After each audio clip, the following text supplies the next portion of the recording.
And do you want to start the meeting? We confirm? I assume we do.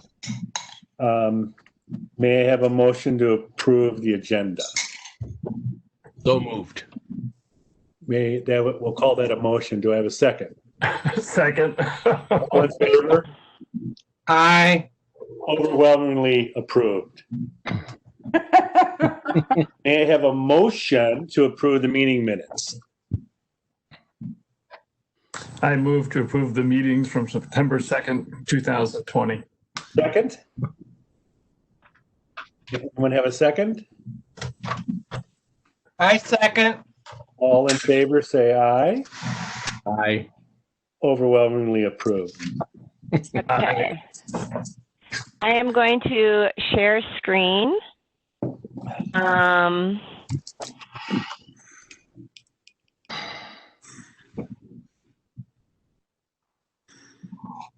That work? No, it did not. There we go. By the way, this is Norm. I will apologize in advance. I'm having a new roof put on the house today.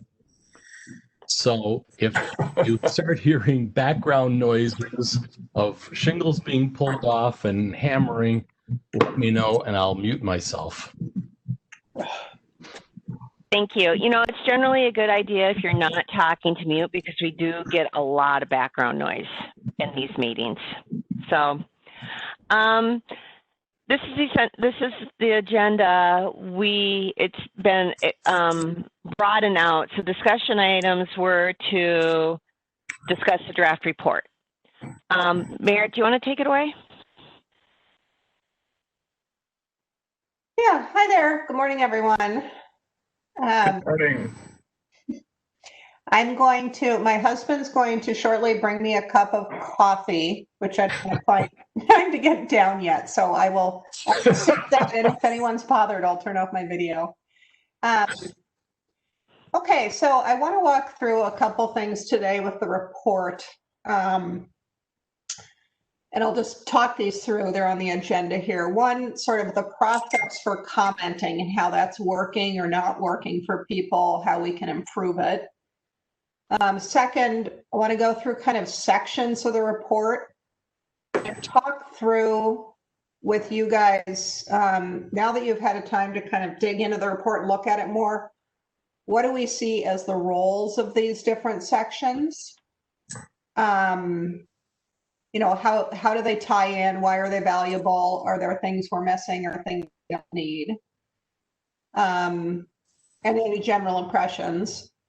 Then how does the report justify the goals and strategies? And I want to talk about whether we should be using, the report should have values statements or just sort of fact-based statements. And I had sent out a link just a couple days ago, suggesting that it could be helpful for me and folks just to look back only at the list of goals and to kind of write down why you think those goals are important. Like, what do you think was the important information or what you heard that makes that goal rise to the top in the task force report? So it's kind of going from getting in the weeds when we review report text to pulling back up again. You know, and through a report, you tend to do that a few times. You get in the weeds and then you pull back to get perspective, get back in the weeds. I will share that in reviewing everyone's comments and continuing to go down look through the report, and then to look back at kind of the comp plan and some other reports, I'm a bit concerned that our report follows too closely in format comp plan type reports. You know, it sets up the context and it has some data and then it gives goal and strategies, which is a good way to go for a report. But when I was looking at the comp plan chapter yesterday, I thought, all right, if you have a reader coming to our report, your report, how will this be different to them? What will it give them that's different than that comp plan report? And if they're just starting with format alone, they might feel that they're getting repetition with some of that content, particularly in the format. And how does this report really stand out in being kind of a next step after the comp plan, as opposed to kind of your own chapter on housing? And how do we do that both through content and format? So that was really got worrying in my head yesterday. So I kind of put that to you as just an overarching thought as we go through the discussion today. All right, so Stephanie is going to share the document as we go through discussing these different points. She'll take notes in the document and or in the meeting minutes. So she'll go ahead and share the screen for the document. So any questions before we jump in? Well, your first item was process for report comments. Yep. I find this to be rather unwieldy. Yeah. I finished putting in my comments last night, and then when I went back to review them, I found several of them had disappeared. And as far as I can tell, I used the same process in entering all the comments. So I'm not sure what's happening there. I think Dan had a similar experience. And then when I print out the document, the source of the comment doesn't appear. It just gives a number.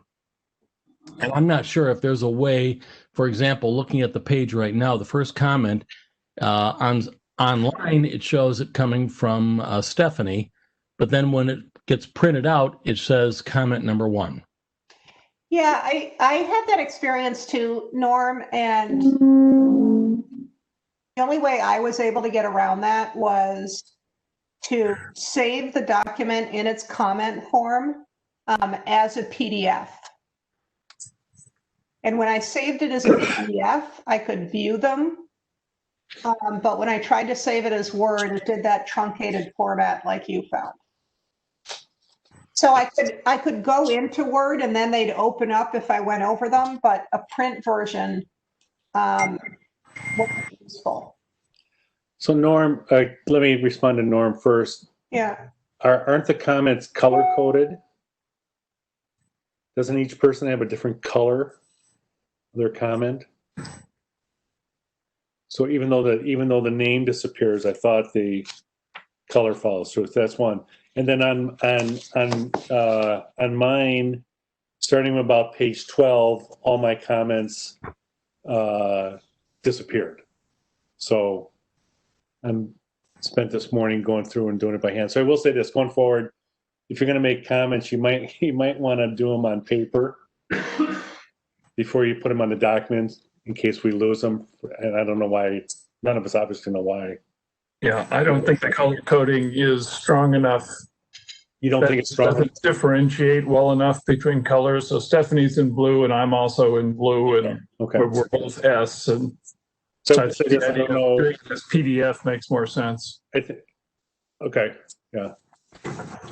So Stephanie, go a moment to that first executive summary, which has lots of different people's comments.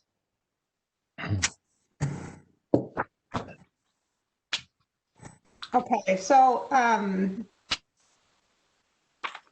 you'll see here that there is a mix of two different types of comment formats. One is where somebody goes up into insert and says insert comment, and then it'll identify the author, like Tom Kuhn at the top right, and he writes his comment there. The other way that comments are in here is that people will put in, like say, towards the end of the first paragraph, Dan and Tom, where they just put in brackets and have their name, which is good. And then it has the comment. And I know Stephanie had inserted some of these when people were having frustrations. So in that way, you see the comment. She's also color coded them right in the document. So so we're all using the same terminology. If you if you use the suggestions, then it shows up in the right-hand side in this long column of comments when you do it. So originally, I couldn't get into this document under my Gmail address. So I sent Stephanie an email, and she embedded all my comments for the first couple pages. Okay, so that's one thing. Yeah. But everything I did was suggestions, and so they'd show up in the right-hand column. I thought, Merritt or Stephanie, I thought one of you said you were going to move them into the document, because I didn't put anything into the document proper. Right. Stephanie put my original comments in, like edits, and everything else was suggestions. But now some are in, and some are in the document, and some are in the column. So I had moved some. Stephanie had put them in to the document. I had moved some back to the right, just because, like, if you look at this first executive summary paragraph, end up being so many comments in it that it's hard to even follow the flow of the paragraph. But I really felt myself, I'm not a huge Google Docs user. I've been doing it more since I've been consulting, because when you're not in a shared corporate or government entity, you can't look at the same doc without doing something like this. Mm-hmm. But I myself find it quite frustrating. So beyond that, or besides that, Yeah. Have some of the suggestions been incorporated, and then some of the ones that were incorporated, some of those have been moved back to suggestions? I think that's what you said. Some were moved back to suggestions. Some might have been addressed. Okay, so can we start with whether they're suggestions in the right-hand column or whether they're the color edits in the document? They're all suggestions. Yes. Yes. Yeah, so there was no value statement made by moving them to the column. It was just making it, there's so many embedded that it was almost impossible to read what the original content was. I get that. I just So, want to say. so there's no value in whether or not something was pulled out or something was left in. Okay, so we just have to go through each one of them, right? Yeah, and just, Stephanie, can you just quickly show on that top right, so everybody's on the same page, how you go into the editing feature and select what mode you're in? What people should be using is the suggesting mode. And that's where you can type something right in the document. So do you want to do an example? So when you use a suggesting mode, what you do is you highlight a word or a sentence, and then it gives you the opportunity to type something in the right-hand column. So it doesn't change the document. Right. So Stephanie's going to do it right now. Okay. Well, Stephanie, why don't you change your name first? You're in the suggesting mode, right? Yep, she's below Tom Kuhn at the moment. Oh, suggesting mode. Yeah, go ahead and change your name to Stacy or Stephanie. Okay. So you can see it there as a suggestion. So if you just type in the document in the suggestion mode, that's how it'll show up. But that's if you're actually, you want to use that when you're suggesting changes to the text itself. When you're just providing a comment, like you'd done a number of, Dan, on that executive summary, then you would highlight the word. Let's go up and highlight Dan up above.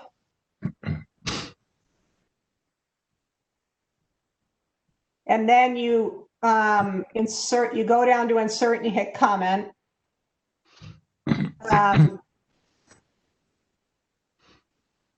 Okay, and then you hit comment.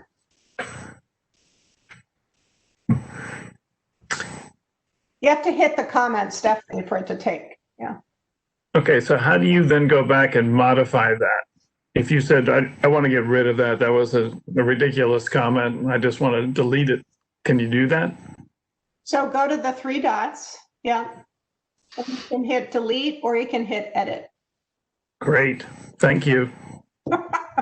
So would everyone agree that, although there are two processes here, actually three, because my first couple pages of comments were put in not by me. There's not a clear-cut difference between actually editing the document and just making a suggestion. And so my point is, we're just going to have to go through all of them, right? You mean to look at them? Yes. Yeah. And Yeah. someone may have edited this. This should change, and the other six people go, "Well, no, we're not going to accept that." We got to look at each one.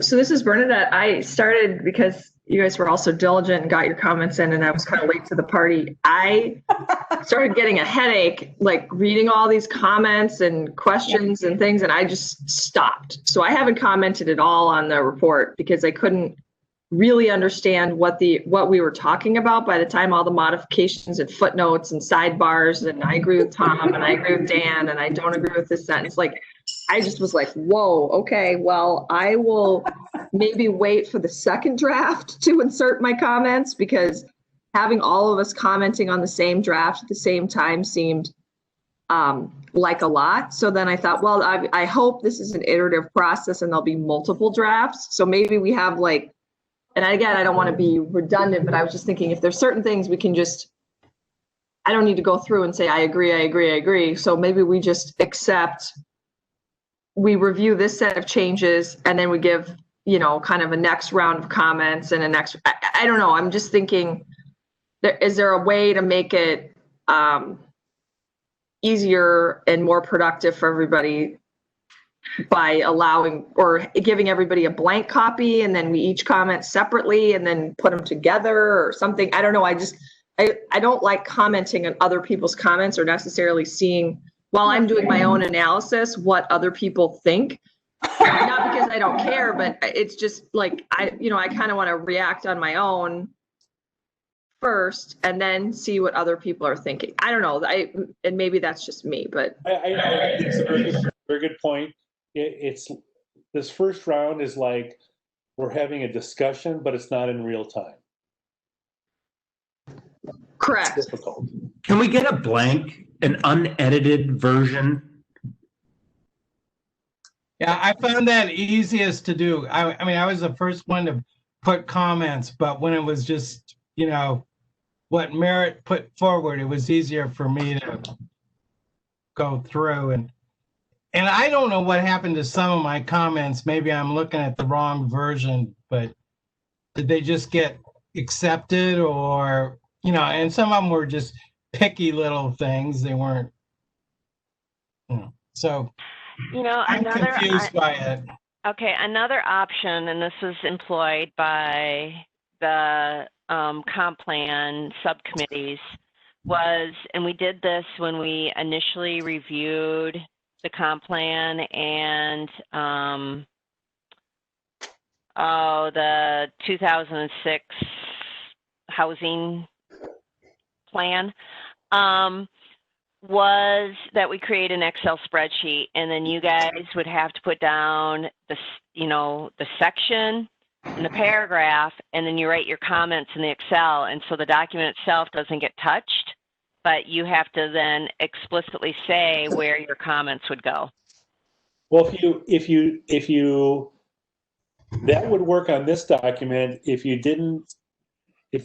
So the process is to highlight something like a word or a sentence, and then then your comment shows up on the right-hand side. And if we did it all like that, then we could just go down the column and decide if we're going to discuss them, we're going to include it, we're going to throw it out.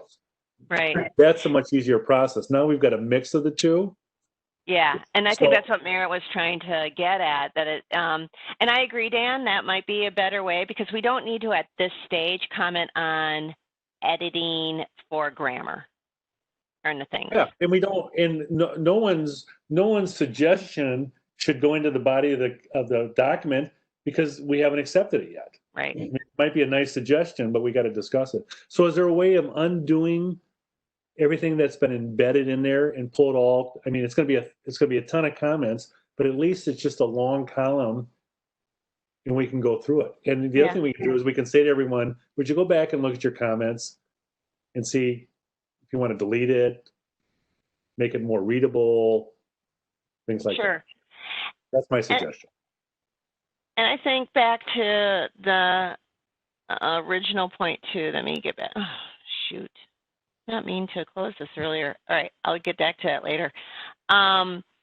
The agenda was, so that's one thing on how to, and I can go through it and pull those out and make them as comments because I'm the one that started the embedding anyway because I was a newbie to this whole program, so that's on me. The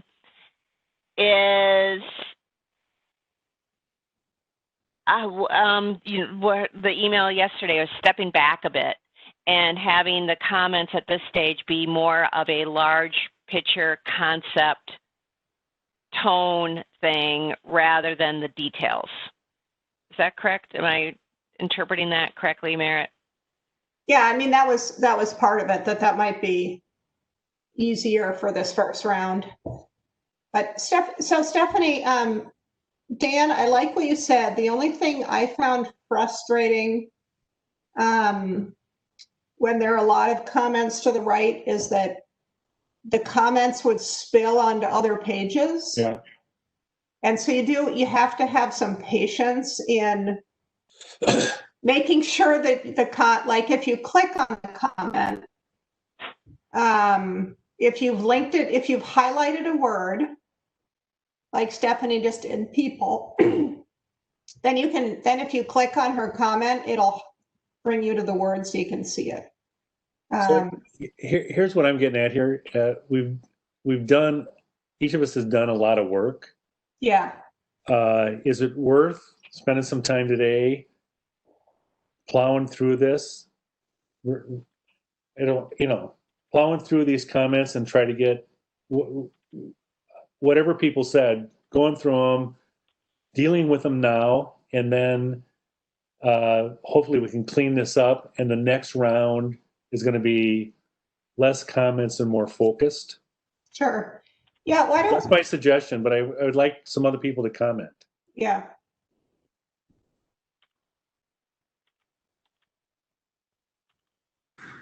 Dan, I'm wondering if it's early to do that, as opposed to trying to think about this more holistically like we are and talking about the best way for everyone to provide input.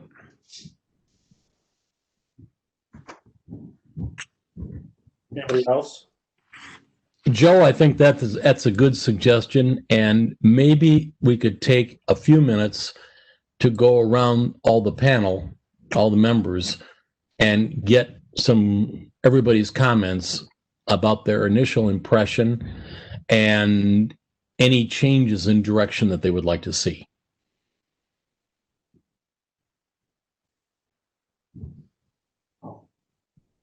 How do people feel about that? Steve, Bernadette, what do you guys think?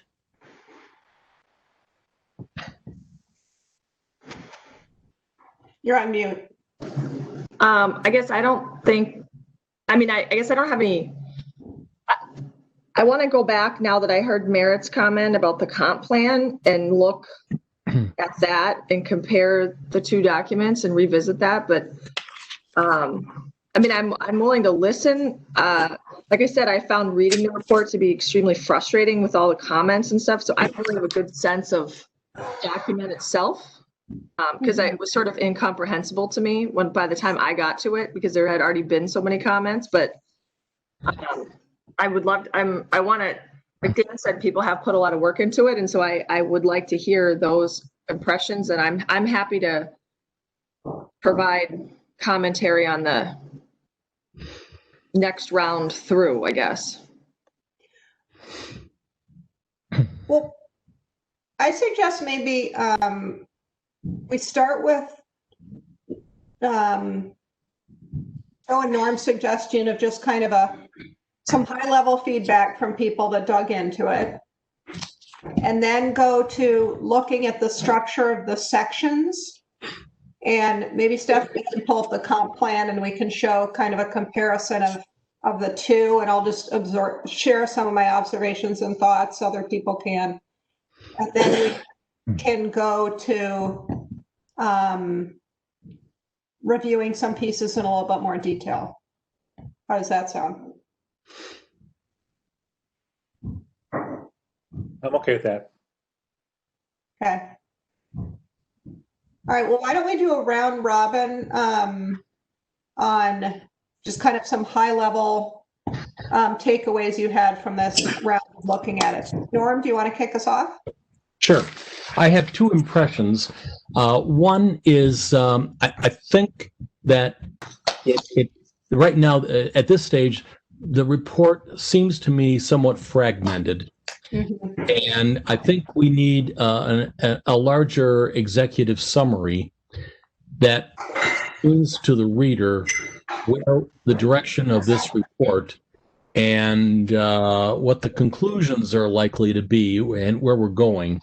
It's a matter of following the old mode of tell the person what you're going to tell them, and then tell them what you told them. So that would be just one overall impression. Yeah. And then the other is the tone. And as we go through it, there were certain sections that I thought still have a kind of a dark tone to them. Mm-hmm. And I continually think about where the city of Edina is today and what a great place we have. And when we have interviews, people would talk about the envious of the position that Edina has. And so I would want to make sure that we're playing down the darker side of our history, if you will, and focus on the aspirations of the good things that Edina has accomplished and where we think the direction is going. So I agree with much, if not all, that Norm said. So a couple of things following on his comments. The executive summary starts out, the city of Edina is healthy and thriving, and then you read the document, and first of all, I think there's some inaccuracies in there. But if you read the document, that first line doesn't match up. Okay. It's not healthy and thriving based on what the document is. So it's the first draft. We're trying to make it work. So I think Norm's point there is correct. And then I just my nature, I just dug into the details, and I think factually, there's things that are incorrect. I think there's assumptions made that come across as God's truth, and I don't think that's how things will be presented. So, I'm sure everyone doesn't want to do it. I could sit here and talk an hour straight about things in the document that I think need to be changed. So that was my point about everyone kind of putting comments, how we're going to deal with it. We don't have to resolve that today, but I do think in addition to the structure of it, at some point we're going to have to go in point by point and look at items and decide, do we want that in there? Do we want to say that? And what purpose does it serve?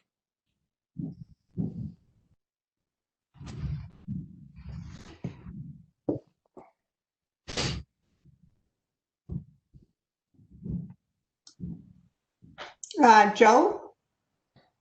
Do you have anything? I'll be honest, I've not spent a lot of time on this draft.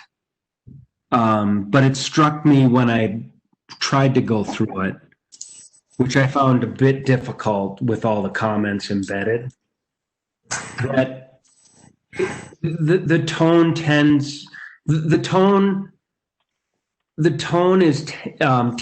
to My view of this report would be more along the lines of, hey, this is what Edina is, and we should be proud of what we have here today. And here's some opportunities where we can move housing within Edina while not affecting everything we love about Edina or what we like about Edina, right? It's in there. So it's in this report. You talk about, hey, people move to Edina for certain reasons, right? They're proud to live in Edina. And I think that should come across in this report. And I think we just need to make sure that that happens.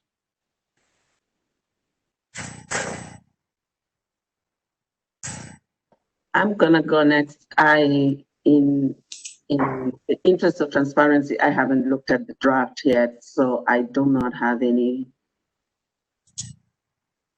significant contribution today, but I promise I'm going to contribute next time. I'm going to make it a priority and read and give my feedback. So.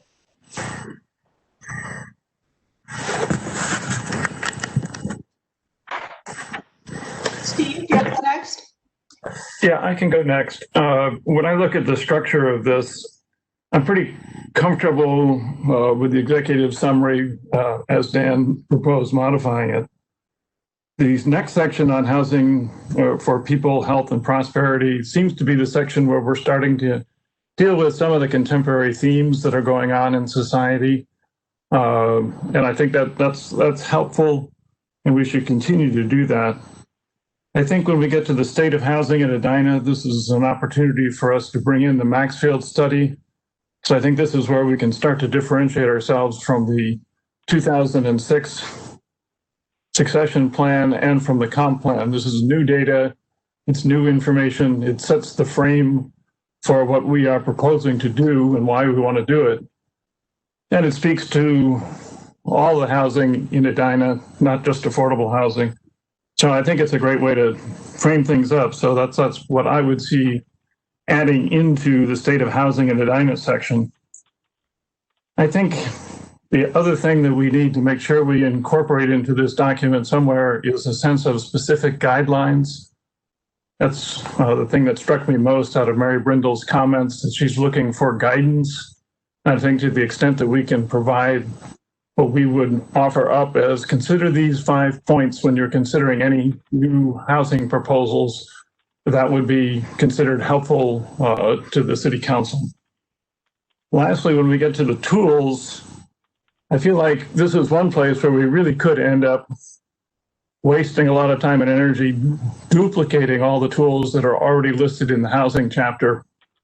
So I'd like us to try to focus on what are we proposing that's new and different, and suggest that there's this, that there's a huge existing body of work on tools. And all we want to do is just add a few things that we think are different, or anything that we think deserves highlighting. We're going to spend some time talking about process, which is not part of tools, but it's something that is going to be very important as part of our discussion. So I guess Maxfield report, specific guidelines, and simplifying the tool sections would be the 3 headlines that I would offer up.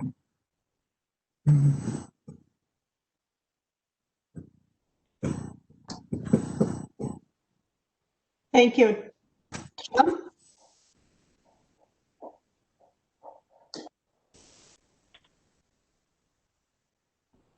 Did you say Tom? Yeah, okay. I was just flipping through a printed copy. Well, I'm not 100% sure where we're going with this document. I always like a document that I can pick up and I don't have to dig up 4 other documents to figure out what's going on.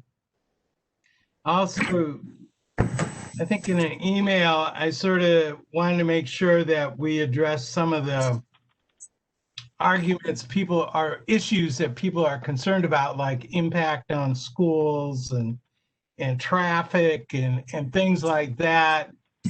And I guess I want this document to be kind of not just for policy wonks, but clear to the public that cares to read this.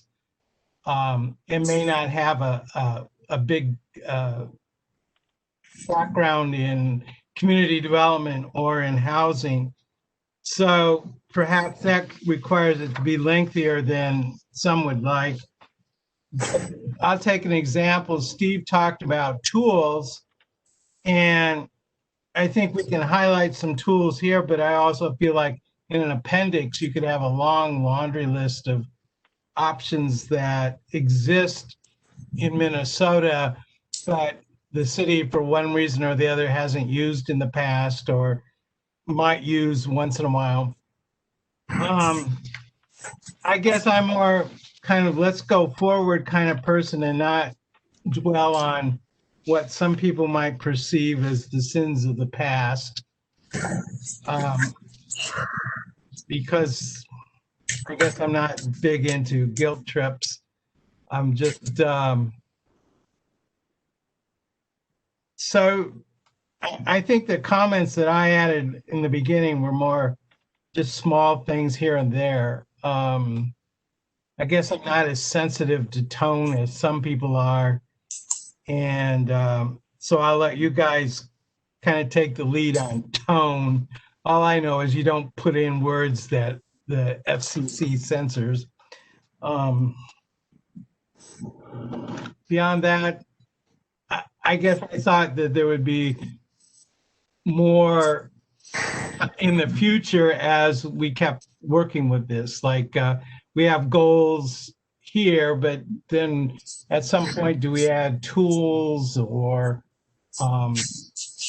fill in these goals and strategies with the fine points? And as far as everybody's talking about how to edit and read it and track it, I did find it kind of confusing. So Merritt, if you can maybe put a date on drafts, then I can say, okay, this is the latest version. This was the first version. So that's probably all I have to say about it at this point.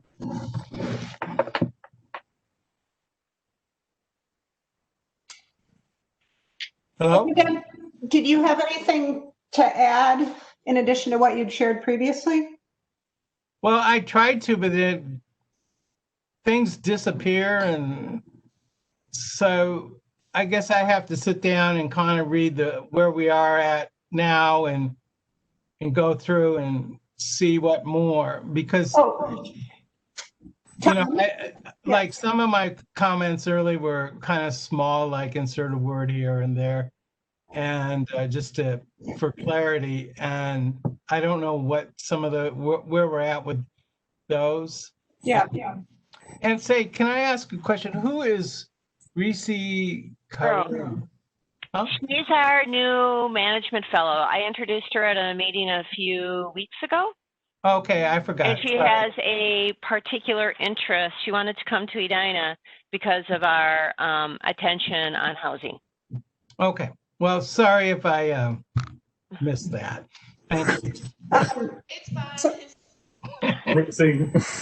Reese, are you comfortable sharing your picture and just waving? Yeah. And then, well, Reese decides whether she's up for that at 7:30 in the morning. Bernadette, do you have any last comments? No, I'm finished for now. No, Bernadette. Oh, Bernadette, sorry.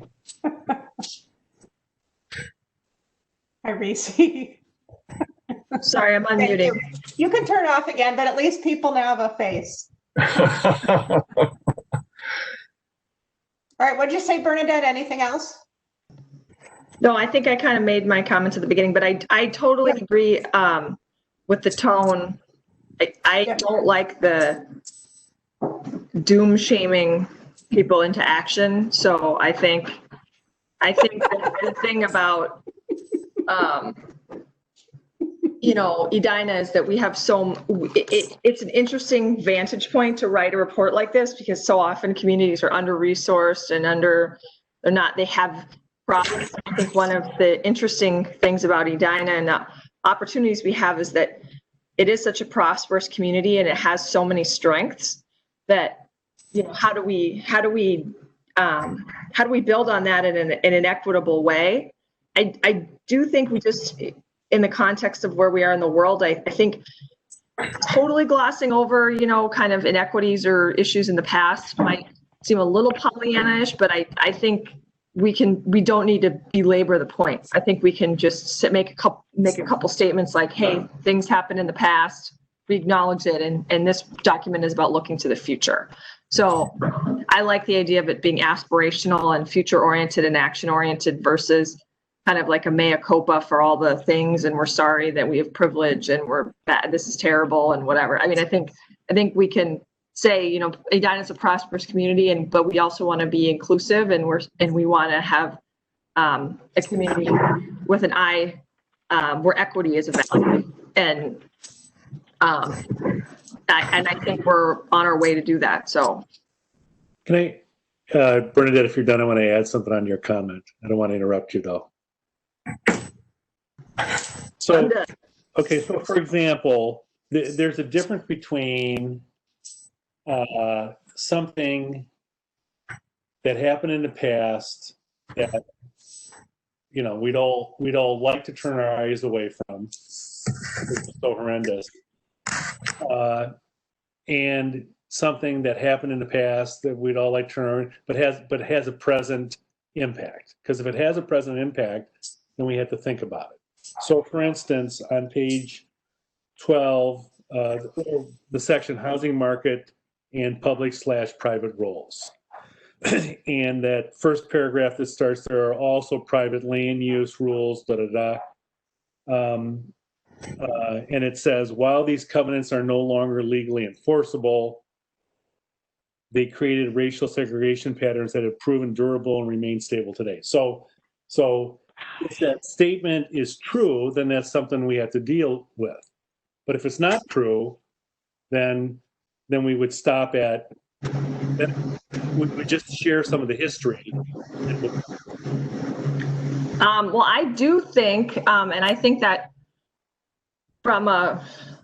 I do think the racial covenants piece is an interesting conversation in Edina. I mean, I live in Country Club, which had probably one of the most overt covenants, and it's not a particularly diverse community today. But I don't think we need to belabor it. I mean, I don't think we need to go into, you know, the point, but I do think acknowledging that happened and that it has had an impact, and we can certainly just reference the mapping prejudice, Dan, that you kind of brought to our attention. You know, I think we can reference their work as saying, you know, its data has shown that it has had a lasting impact on the community, but I don't think we need to go into a whole analysis of which neighborhoods have been more impacted and why and whatever. I mean, I think we can speak broadly on the topic and then quickly pivot our attention to what we're going to do about it today, where it becomes an action-oriented document. But I don't think we need to belabor it, but I also think it's worth addressing that topic in particular, because they often point to some of the covenants in Edina just because of the way they were written as examples of racial covenants in the metro area. So, I mean, I think it's worth acknowledging, but I don't feel like it needs to be belabored.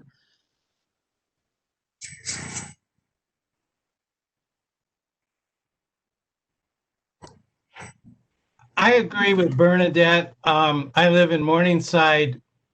We didn't have restrictive covenants, and I don't think Morningside is any more diverse than, at least from a racial ethnic perspective, than Country Club. I mean, Morningside was originally a more modest area that is probably being more strictly middle class, and Country Club was more on a class basis of anything. I mean, just the name and that fact that you would, as part of being there, you join this country club. It's probably more class than race, if anything, in its creation, which was a big deal. I mean, in other communities, you see gated subdivisions. So I would just say, let's move on Well, with the future. The only thing, Tom, is that the original deeds in Country Club basically said you couldn't sell to anybody but a white person. Right, I A white acknowledge Christian. that. So Yeah. I think there's people who came to this area initially because they were like, oh, good, you know, if my neighbor sells their house, I'm guaranteed a white enclave, which is different than some other neighborhoods, maybe that have developed that way for other reasons, but it wasn't quite as explicit. Yeah, it was explicit, but I think it's also economic segregation as well as, you know. So,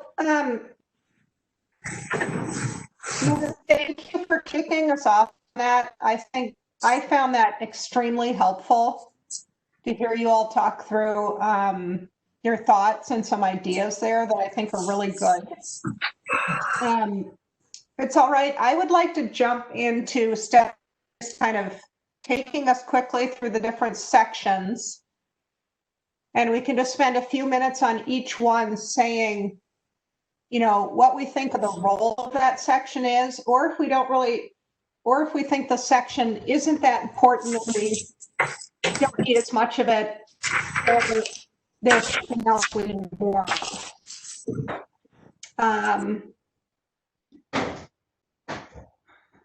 So Stephanie, I see you have us on the,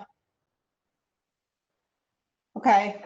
So we know executive summary piece, which we're going to work on. And then we jump into the section where we're talking about housing for people, health, and prosperity. And we start with the principles. I think that's pretty straightforward. And then we jump into the community drivers section. I know the community drivers has been a long sort of ongoing discussion in this group about how we want to use it for purposes of this report. I had addressed some things that I think are often tied to housing and the reasons to make certain policy decisions on housing. Its relationship to jobs and, you know, the other good jobs housing balance, which is different in a regional context because there are so many communities close together and you're kind of sharing jobs and housing.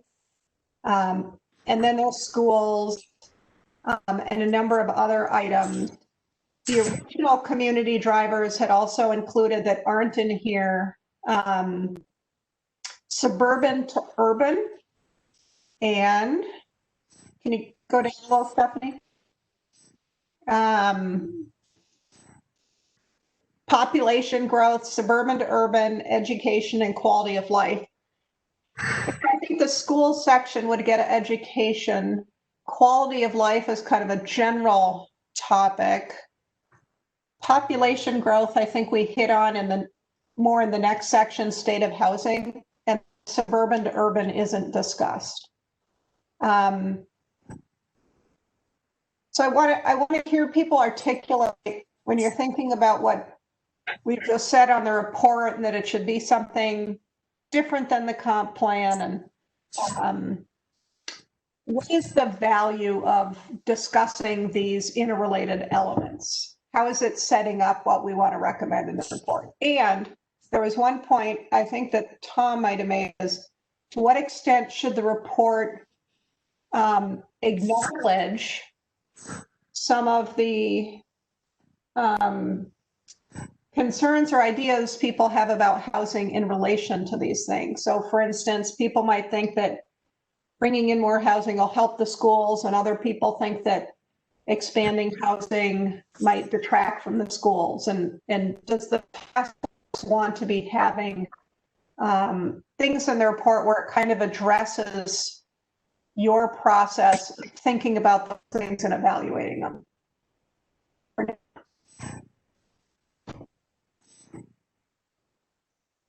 So that's my setup question. And I'll say that I've really been struggling with this section and trying to figure out how to make it valuable and what it should say. And I think that's because I've never been exactly clear on how you guys use it. So with that, someone want to jump in?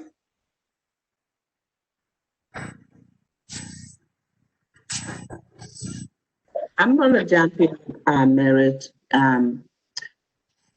on the community drivers, especially when it comes to education. I know that many people move in here for the schools, but so housing and schools are truly intertwined, and I cannot separate the two. For instance, right now, even with the report, I want to cite it is the Reinhardt report, which says that the new tear downs that have happened, our school population is actually coming from those new families that are moving in. So housing and school are so interrelated, but yet we do have some other families that are not going into the public schools. But still would like to be in Edina. So I am going to say, mentioning schools and housing, those two are connected. So I would like to keep that in the report as a driver. Okay, so they're connected. What do we say about it, though, that sets up guidelines and recommendations that follow in the report? For instance, in the school of thought where they're thinking that multi-housing units are the ones that are driving school population, that is a myth. Very few people who are in the apartment buildings that are going to the public schools. The families that are there maybe have one child at the most. So, and I know that that part is one that really resonates and gets people very excited, is the multi-housing units or the apartment buildings. But those are not definitely going to be increasing our school population. Our school population is being given by the new tear downs, but still we're not even at full capacity absorbing the population of our students. We still have room to take in more students.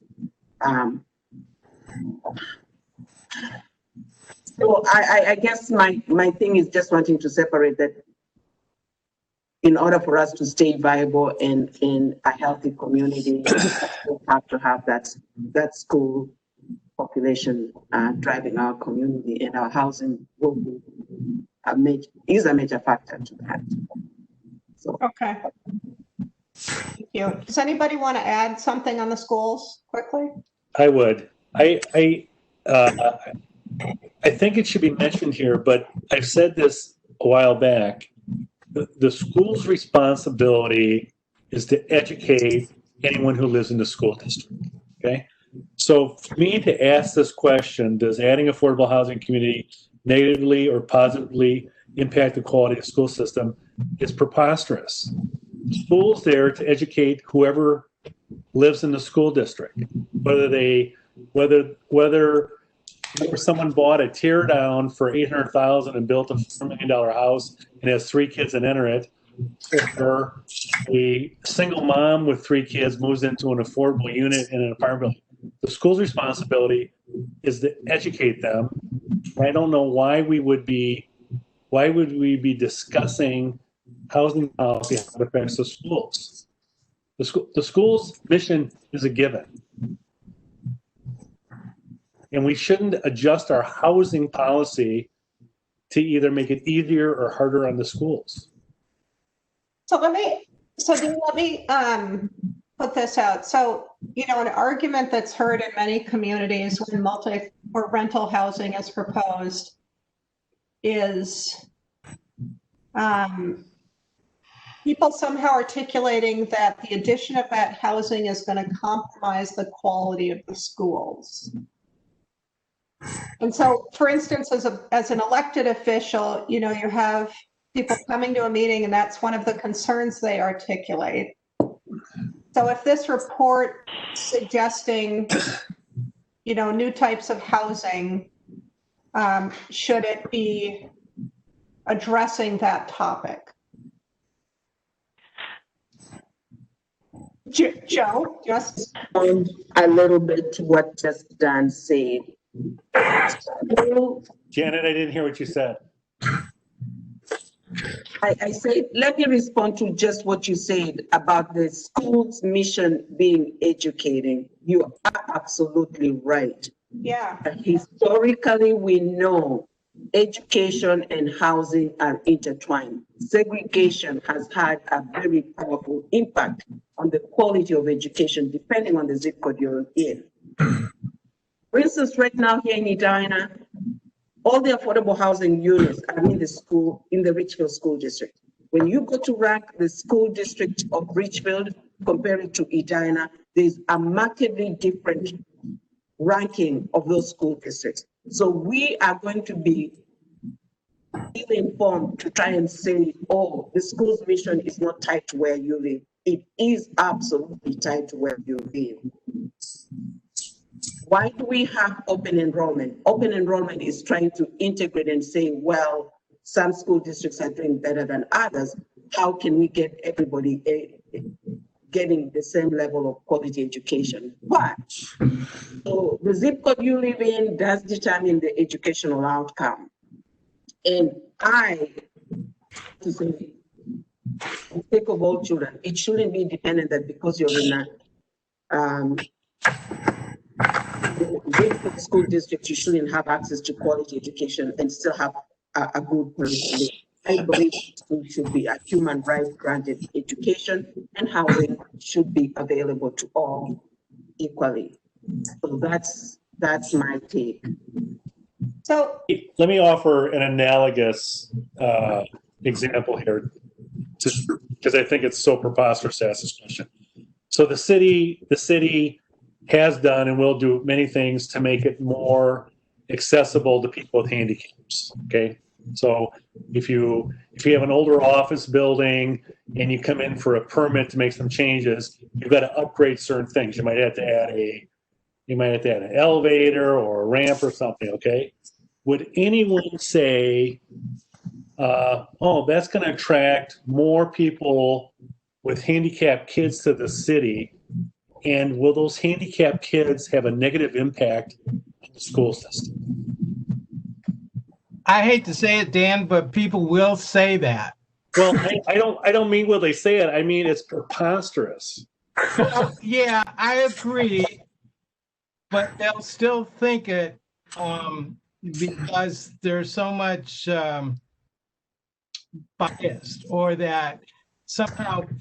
And that's kind of something I would like to see in a report, not that we go into great detail, but that we acknowledge or somehow address that prejudice. The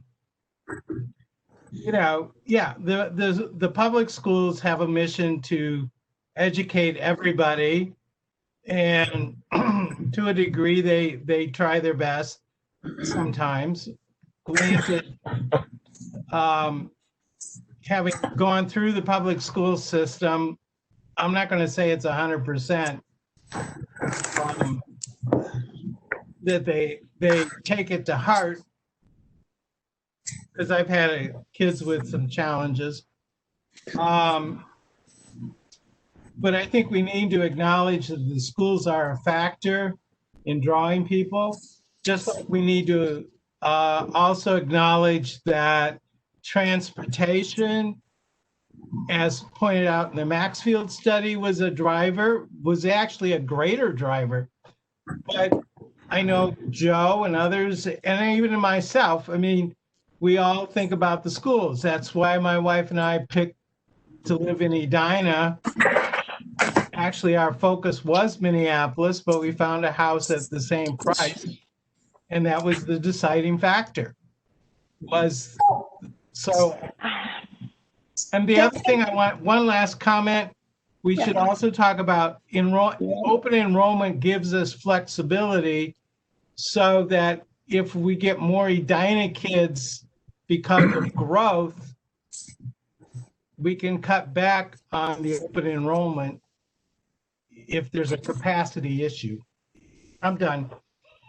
I would just like to say, I mean, first of all, address addressing the schools itself, as you know, is not within the scope of your task.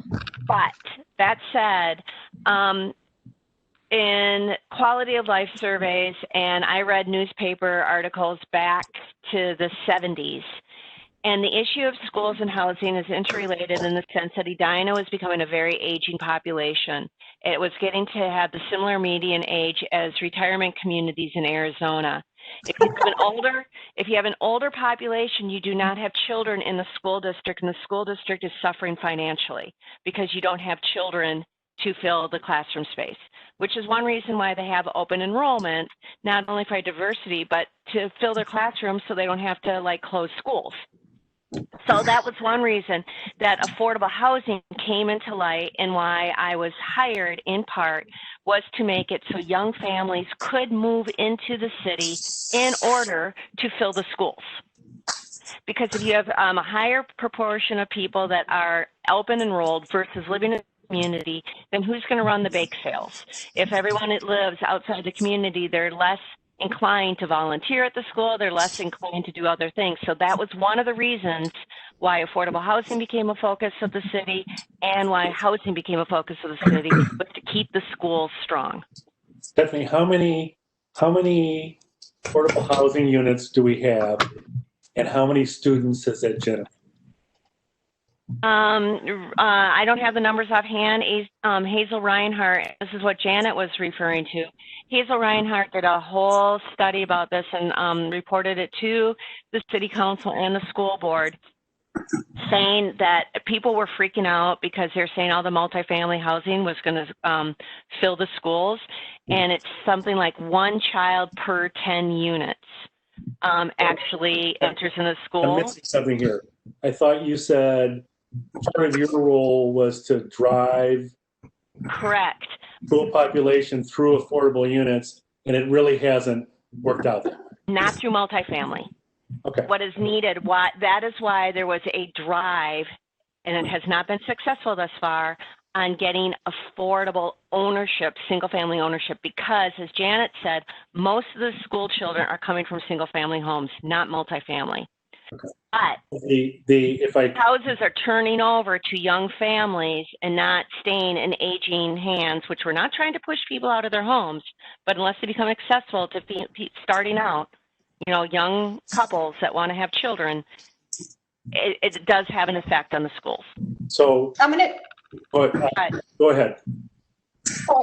I didn't jump in because I know we could keep on this topic for quite a while.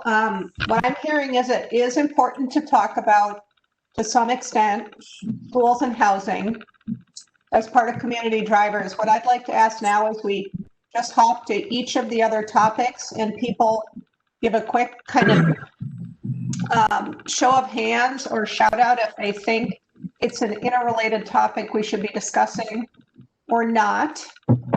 And then what I'll probably do is come back to you guys with a document for each of the topics we agree we should hit, and everybody can just share a few thoughts on why they think it's important. Steve? My comment just went away. Just a comment. Let's see, when sorry, I'm looking at the one that says jobs here, and it starts out by referring to the National Association of Realtors.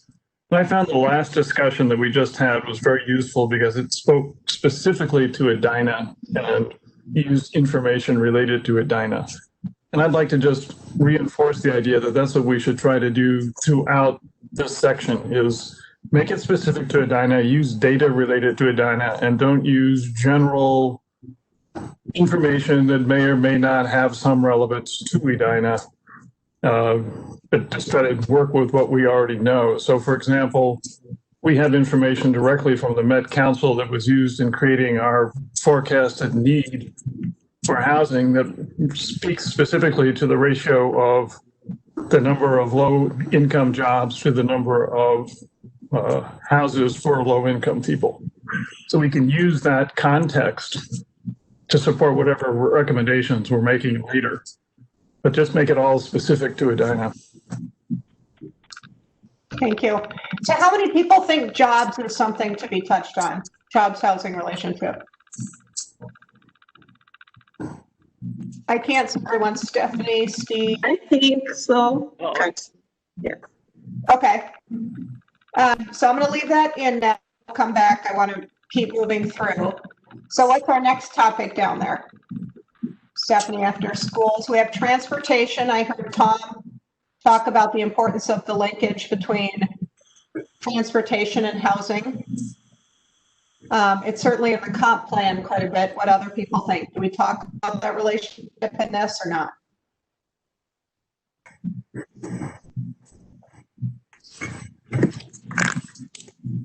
Yes, no, it seems that interest is muted.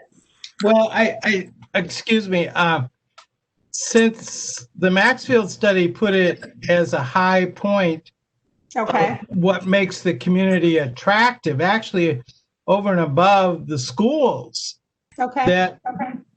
we should mention it. I mean, you have the freeways, you have express bus service, and just the physical proximity to downtown Minneapolis. Don't know if that means anything anymore, but it did a few years ago. Or to the western suburbs. I think that it's a very convenient location. And so we need to acknowledge that. And I think that's a driver as opposed to moving to Lakeville or. Well, Tom, maybe it should be convenient location instead of transportation option, right? We're Yeah, so you well. can do that. Yeah, I suppose. We're so conveniently located to the airport, to downtown, to transportation routes. I don't know, is it transportation that's the driver, or is it we're in a great geographic location? I don't disagree with you, Joe, at all. I would look at it as more geographic location than transportation, but Yeah, I think Joe is right. Well, Joe is right in what he's saying. The other bit of context, though, is that my goodness. There we go. Well, that looks like a lot of reports I've read. Yeah, that's the version I work in. we know that there's a connection between transit and the locating of certain types of housing. And that's something that we will probably mention somewhere in the report. I don't know that it needs to be called out as a special section. It's just not that big a point. And the fact that we're a convenient location is, again, seems like a given. We're not going to change it by constructing more or less housing. So I don't know that it's something we need to dwell on in this section. Right. Retail and services was something I'd thrown in there just because a lot of times people talk about different levels of mixed use and housing density can support retail and services, but I don't feel strongly about it being in there because the whole world of retail and services has been thrown up in the air. Steve? I'm just raising a 1, a fifth to 5. Okay. Should we dump it? Let's say we can dump it. I guess I wouldn't dump it because it's still, while it's in flux, you don't have to drive 5 miles. You can actually walk to a lot of places that exist, or it's a short drive. So again, the geography and convenience of location, I think it still has value. Look at all the grocery stores we have, all the drugstores, all the banks, the things that we're still going to need on a daily basis are routine. It's a very convenient location. I think that's part of the community drivers, right? It's nice to be able to go to, no matter where you are in Edina, you are close to a grocery store. Right. All right. How about strong neighborhoods? This would come up a lot. It's a theme. We have great neighborhoods, but again, what would we say about that relationship that would set up something that's being recommended in the report? I think one thing that is part of the overall theme of what our report should focus on is we have a variety of different types of neighborhoods that will be attractive to a lot of different people and different lifestyles. Yeah. And so I think that could be a theme throughout our report, that we're not just a one focus suburb, but we really have a lot to offer for a lot of different people. And included with the retail services is restaurants and recreation.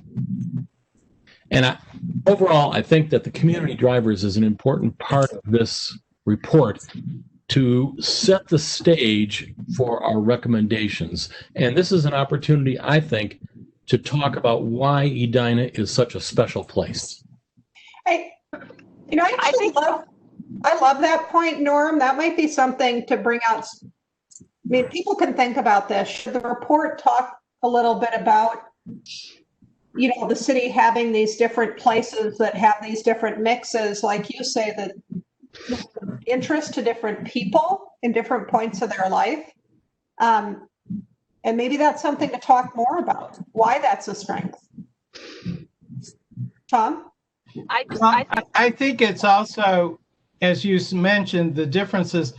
And it's also, think of it as a balanced portfolio, just as you would as an investor. You have some cities that were built for one narrow band of the housing market. Then 40, 50, 60 years later, they're in trouble because they don't have the diversity of housing stock to meet changing demands. We're lucky that way. We have apartments, we have condominiums, we have small housing units, we have large housing units. So as housing markets evolve and wax and wane, we've got something to meet those changes. Unlike, say, the Brooklyn centers of Brooklyn Park or even Richfield. I mean, Richfield has spent a lot of effort diversifying its housing stock. We haven't had to do that in order to maintain our vitality. So I think it's important that we acknowledge that as a good thing and for a long-term investment. Yeah, and that and so it really just pulls in maybe the theme below too, and they're really together. Bernadette, were you going to add something? Yes, I was going to say, I think what Norm said maybe is the most, I thought it was fabulous and a really, probably the most compelling reason to, I've kind of been a skeptic of the community drivers action, but I think what he said and the way he articulated it, to me, again, it goes back to those ideas of investment, diversity, inclusion, positivity, that positive momentum that the city has so much to offer. And there's many reasons that people choose to live here. It's proximity in the region, the jobs, which could be associated with retail or commercial, the different types of housing. That I think one of the things that I would like to take away from this report or make a case for is that, Edina has a reputation of being a wealthy enclave, and highlighting our diversity and initiatives the city has taken in the past and continues to take to be diverse economically from a housing stock perspective. And then obviously there's more work to do, but there's more diversity here than you think. And that's why it remains such a prosperous and popular place to live, because it means a lot of different things to a lot of different people. Thank you. I'm totally on board with that too. All right, so housing choice, strong neighborhoods, those will kind of go together. So is there anything below that? And I think the suburban urban really falls in as well, that Norm, that sense of that continuum of that variety that the city has. So what was on the next page, Stephanie? one more to touch on? I know we have to turn to MJ in a moment.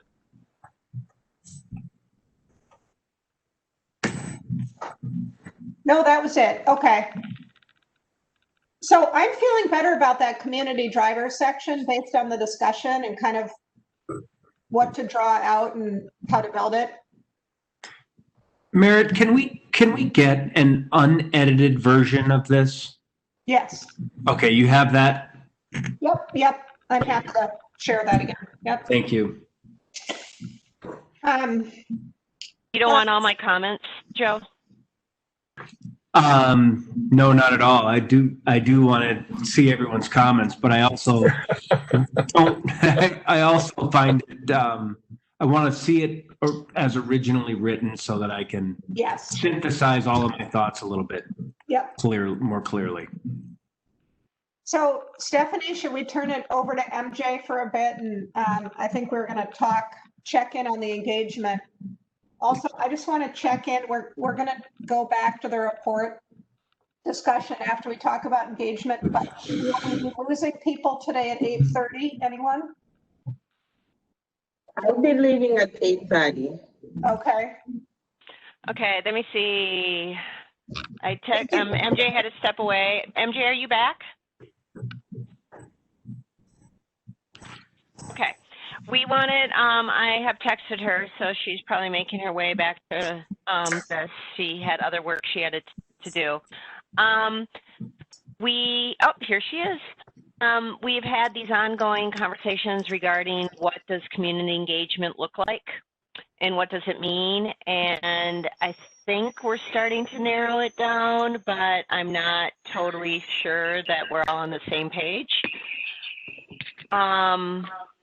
So I wanted to make sure that she was able to join us last time we met, that we were able to continue with that conversation. And Norm, I think at the last meeting you were saying that,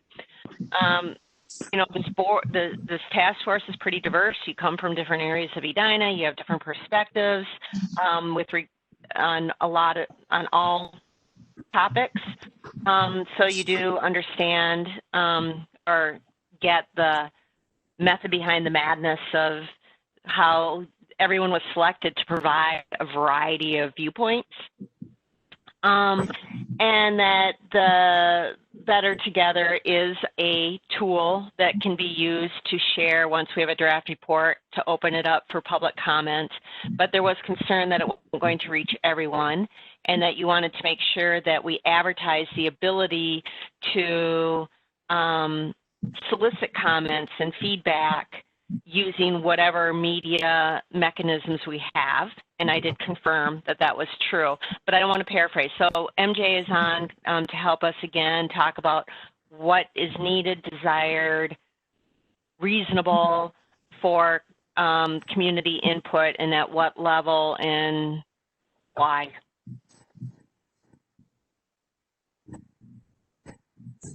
Oh, I don't know if you want to talk, Norm.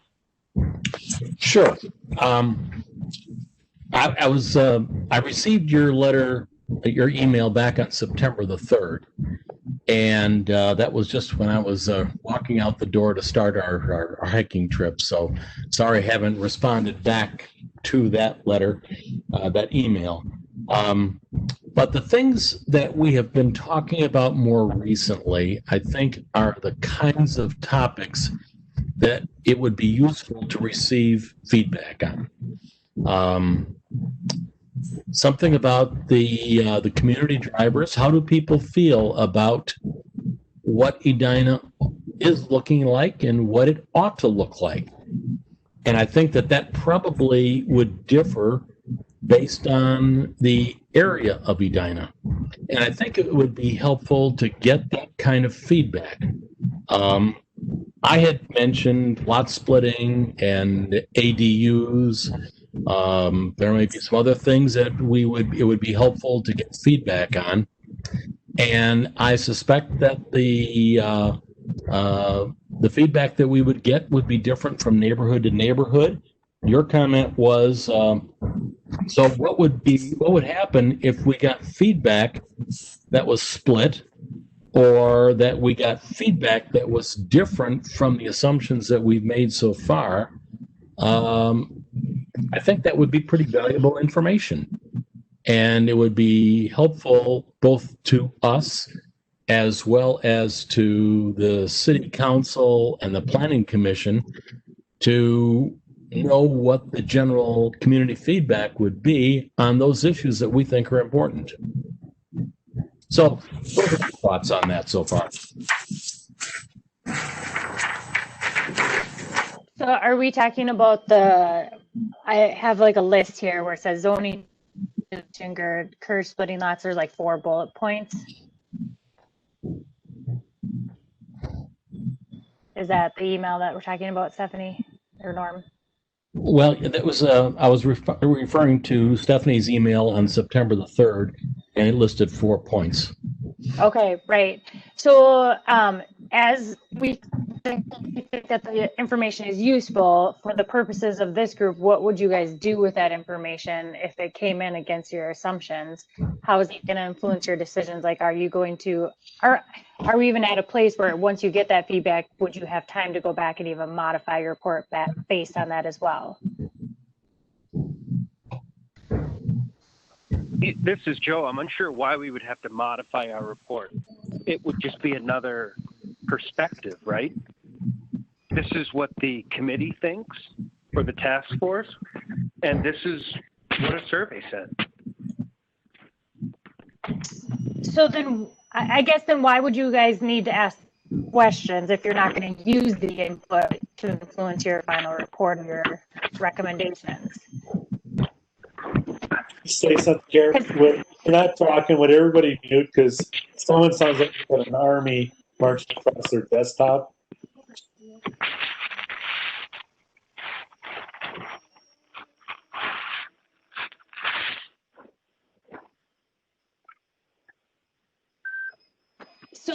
So here's the thing: is that once you guys even finalize or send in, I don't know where that noise is coming from, guys.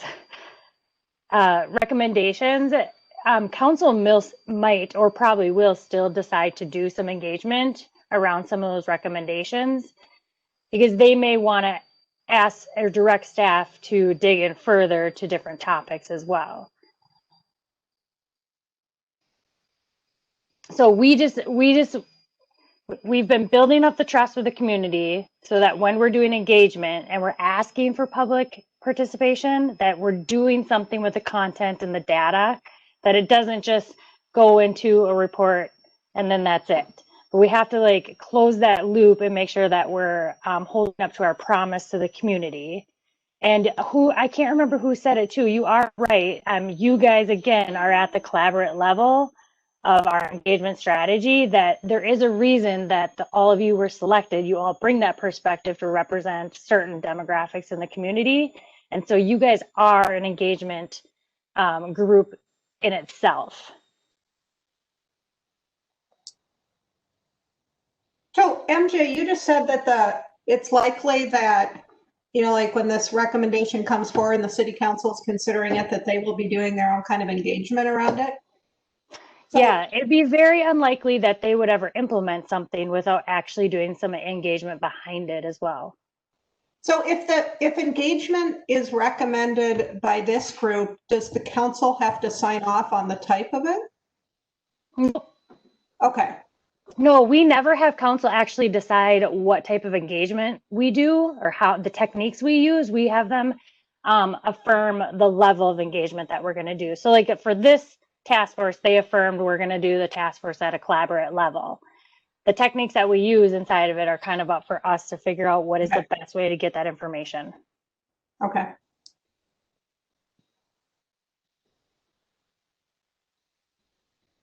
So I'm not discouraging. I'm not saying don't do anything. I just am saying if you're going to do something, one, it's got to fit in your timeline. So you need some ability to bring the information back. And then how is that going to impact your final report or recommendation?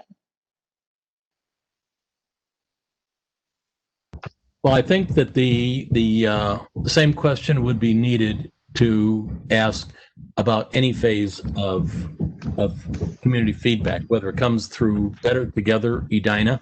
We could ask, how is that going to affect our report? and or the any implementation plans.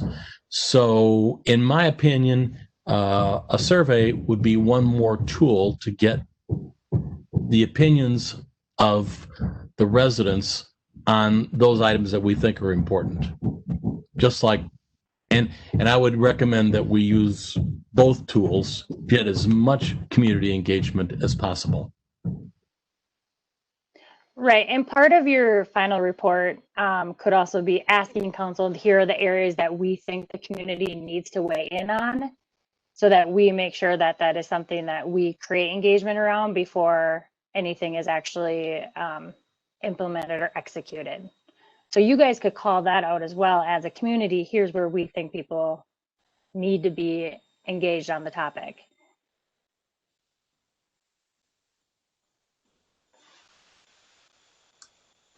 So Norm's been kind of leading the charge on this and chatting this morning. Do other people want to offer thought on this? We've been going around in circles a long time on this topic. Yeah, I'm just going to chime in, to MJ when she says, what are our assumptions? So I believe that as a team, we haven't come to an agreement of what those assumptions are. And when we ask our community to engage, and it comes against our assumptions, because right now I'm like, I don't have any assumptions yet. So I don't know what to expect if they come against those assumptions. But more importantly, if we're doing a survey, a community engagement, and there's a possibility that the city council will also do a community engagement, that is 2 times. It kind of is redundant. So my thought is to think we should, and right now the timing element is truly crunching. I do not know that we can truly do a good good survey in the short amount left and still be able to incorporate it in our report if December is our timeline of when this report should be completing or concluding. So that's my comment. For Steve and Tom.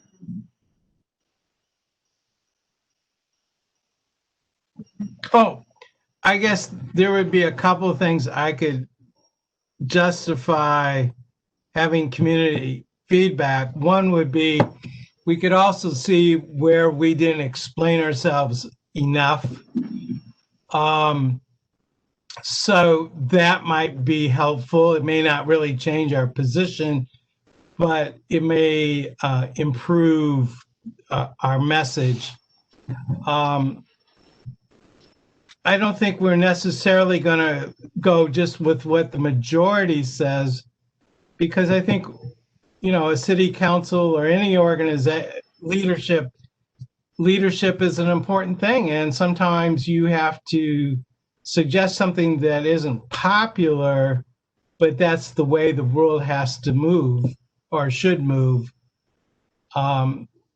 So, you know, you may have some point that we raise that is not well received by a segment of the population or significance, but maybe we know that that's the right way to go. But I can see some value in refining the document based on feedback, or, you know, there are other people in this community that know a lot of things, and maybe they can bring up some facts and issues that will help strengthen our report.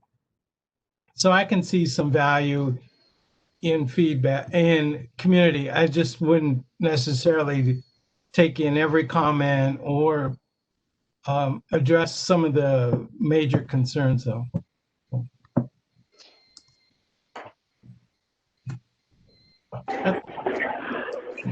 Steve, have something? Tom, it's Joe.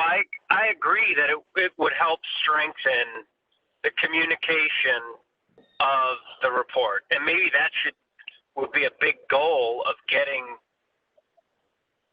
of the outcome of the survey. It's, hey, here's what the task force recommends based on these considerations, and here's how the community reacted to it. I would think that would be very good information for the city council, particularly, when you're making policies moving forward.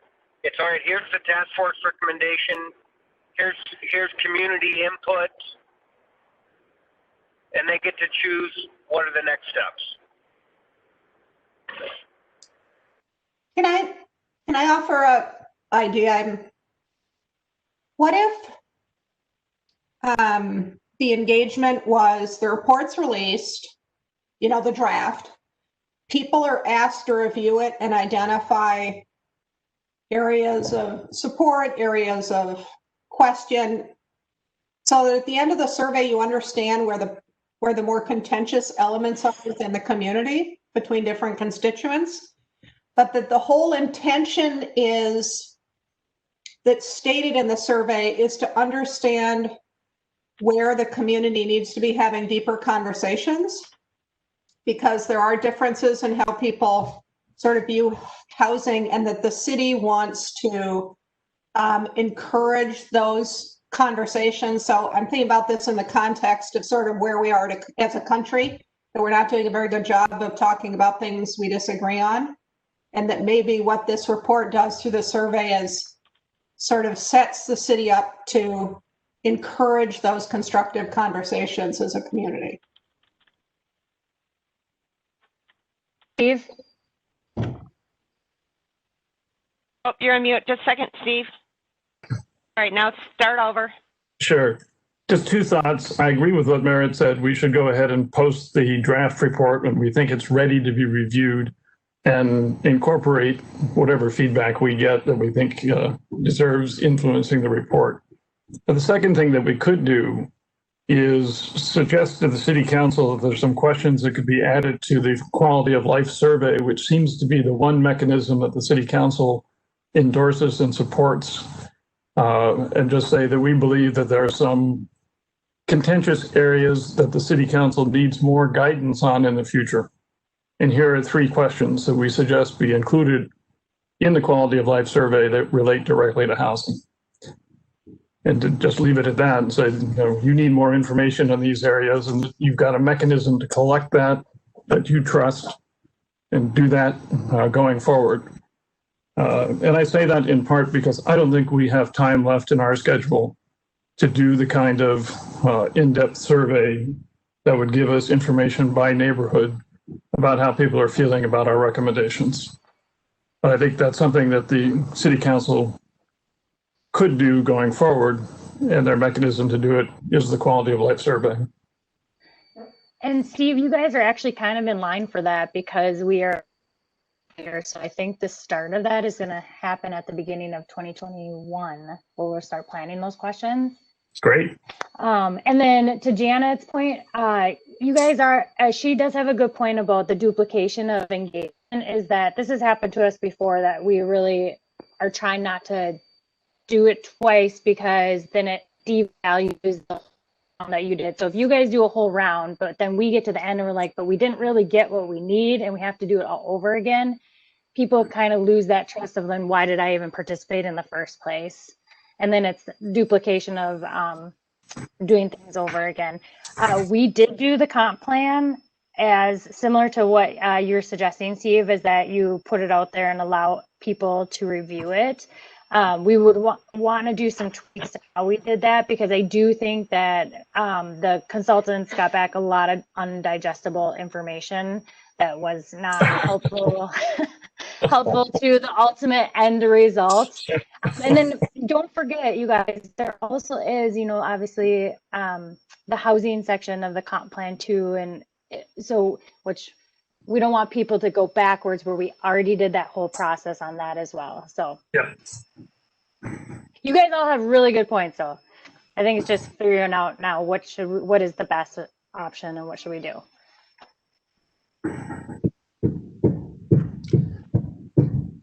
Yeah, MJ, this is Norm. The concern that I always have with throwing an item out for comment is, I guess, thinking about how our country is polarized today. We end up getting comments from either one end of the spectrum or the other end of the spectrum, which is interesting, but possibly not as informative as it could be. And so maybe we should give some thought, if we're running out of time for a survey, we should give some thought as to how to best use Better Together Edina. And instead of just saying, here's the report, what are your comments? Maybe we could be posing certain questions and open things up for comment. But I am concerned about being able to get the community engagement going. And that's really difficult in this period of time where we can't meet face to face. You're right. And I do think that there will be a group of people that would do something similar to the comp plan. Because I mean, you'd have to make that concerted effort to go in and read a large document. The company that we have Better Together as a platform, when they saw our comp plan go up online, they called me immediately and said, "What are you doing? Nobody's going to read that. That is not good engagement." And I said, "You wait." So we know in our community, some people will, but it is like a certain group of people. So, and when you're talking about on that one side or the other side of the spectrum, yeah. So you may not get exactly what you guys are hoping to get. And I think that goes back to Steve, where we already have that really well invested survey with the quality of life that we can make, that you as a group can make some suggestions to what needs to be done. Sorry, Norm, I muted you again because you're, MJ, you may have missed this. He's getting a new roof put on his house. I heard. And if I were to go back, you guys, on this whole thing, I feel like the engagement that we maybe could have considered would have been at the front end, where it started having some of those conversations with the community that could have drove your work a little bit. But yeah, now I think we're getting into that. I know we don't know what we don't know. Like this, all learning. But now we're here. Now we're up against a timeline, so we got to do the best that we can do. And again, council is not going to put policies and other things into place without some type of engagement with the community. But for the purposes of even getting us somewhere, this was their form of engagement that they selected, was the group of you.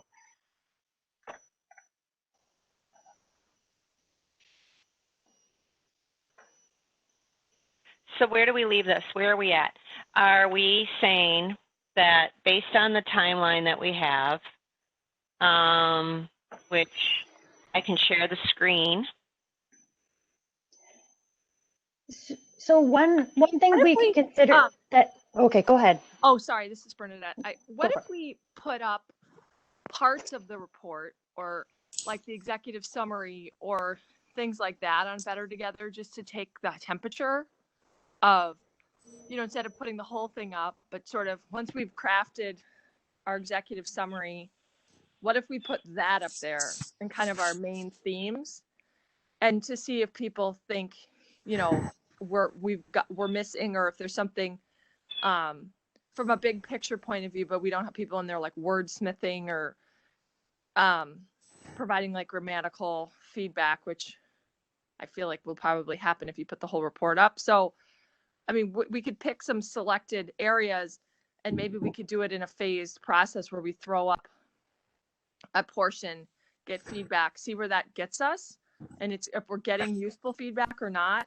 I really like the idea that Merritt and Steve had about, as one of our recommendations, providing questions for the quality of life survey, and then also kind of, adding the idea that we would recommend further engagement on specific topics, because I do think one of the questions, it's like a chicken and an egg thing for me with the survey. It's if they don't see the report with a lot of the background information, I think some of the survey questions kind of come out of nowhere. And so it's a little bit hard to gauge whether people are just reacting, or if they're, if they had a little more information, if they would answer the questions differently. But I agree that if you throw the whole thing up there, you're going to end up with very specific comments that are very detailed that may or may not be useful. And that does devalue the whole purpose of the engagement. So how do we do it? And also, I think of everybody, I feel like I'm extremely pressed for time right now. So, I'm thinking of what I would receive as a person and what I would engage in. And I don't think I would read the whole report. So, not because I don't care, because I don't understand. It's just, I just don't have, I can't get it. I can't fit it in the day. So that's where I was thinking maybe if we just put up something like the executive summary to just kind of take the temperature of the community, and then to also identify there are these contentious issues and that we want this report to be a start of conversations around some of these topics. It's not the end all be all, but these are areas that are identified. These are some recommendations, but we feel like they should each be analyzed and engaged on individually as part of our future housing policy that should be continuing to be addressed on an ongoing basis. So Bernadette, we did something similar. I don't know if I can take over share screen with you, Stephanie, but we did something similar to recycling, where when it really came to it, we had like a survey that we did, but at the same time, we on the conversation for the community that those that maybe did want to, I still don't see the share function, Stephanie, you might need to make me a presenter or something, I'm not sure. But it still allowed people to have that conversation with other people in the community. So there's a few different tools on the back end that we could use, and we could set up in a way explaining to people, that we just want to hear from you and allow you guys to have this conversation as we are going into our final stages of completing the report. And we obviously want to put in some probably verbiage about, respect each other's opinions. We won't all agree here, because we definitely will get some of that as well.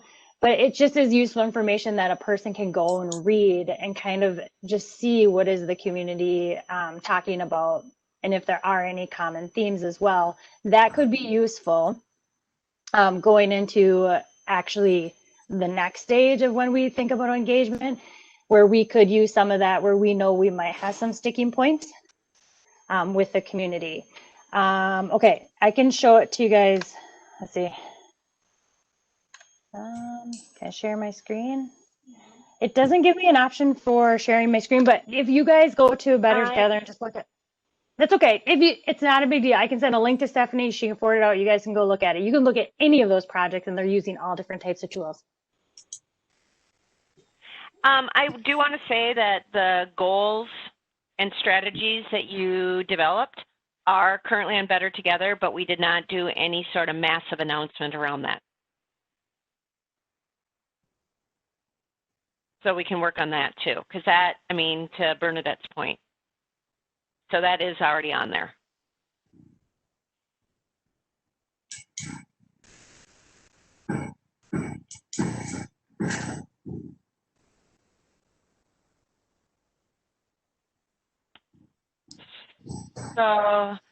So if we have we kind of got to a point? Well, it seems like, all right, what we're thinking of is posting the executive summary when it is in a form that is ready to post, and letting it be out there in the community that is on the board, or it's on Better Together so people can respond. If there are specific questions that you believe that really do need more community input, suggest those for the community-wide survey, because that is a survey that people anticipate is going to come out and that is really looked at deeply by council and by staff, the quality of life survey. So incorporate some questions in that, because this is a document, is not a policy deciding document, but can help direct policy. So any policy direction that needs to occur, we can put those survey questions out in the quality of life survey. But for now, utilize some of you, Better Together, Facebook next door, and all those other things to try to reach a broader audience, to let them know where they can find these documents when we're posting them. That's how I understand it. Tom? Does the city keep a list of email addresses for different advocacy and different neighborhood organizations as well that this could be sent out to? We do. So we have a lot of different lists, and those are broken down by neighborhood and some other different topics. If you guys, I don't know if you guys are signed up for City Extra, but you should be. If you aren't, Friday reports, that's the best one to get. So we have that list. And then if we get into a place, sometimes we have used other registrant databases. In addition to Better Together also has a really large following group as well. So I could see this being a project to get in front of all of them, because the whole concept of the idea of Better Together is that people aren't just also going there for a project, but they're going there to see all the different opportunities of how they can get engaged. I would also, maybe we could also, like going along with what Tom said, identify groups like the Edina Neighbors for Affordable Housing, or the Edina Housing Foundation, or other groups that are really kind of focused on this topic, and do maybe a more in-depth discussion with them, kind of a little dog and pony show about, kind of where we are, and dig into that a little bit more, so we can use them to tap into their networks to get kind of spread the word about our work too. So I think if there's specific groups that are already in place with their infrastructures and their outreach, we could focus on that. We do have on the calendar that on November 17th, meeting with the Human Rights and Relations Commission, which is all Edina volunteers and their networks. And then the next night, unless we combine these, just because it's a lot of evening meetings right in a row, the Planning Commission, which is a different group of people. And both of those are also, unlike this morning's meeting, on YouTube and have live coverage. I was going to say, don't stop with us. The city pushes out content all the time. Think about a community member also pushing out the same content via their Nextdoor link, or on their own Facebook, or a personal email to a group or organization that you are also attached to. But because we obviously have our channels, but then it pretty much stops after that. But our groups, like our Complete Count Committee was a great example. They made personal contacts to use, so they were constantly sending content to, but they weren't our email list that we owned. But when you say push content, we're talking about some on content that everybody's pushing, advertising the same thing. Yeah, so you build it on Better Together and you drive everyone to that one spot. Yeah. Right. All right, it's 8:51. I want to be respectful of that time. And we have homework. Yeah, a couple questions. I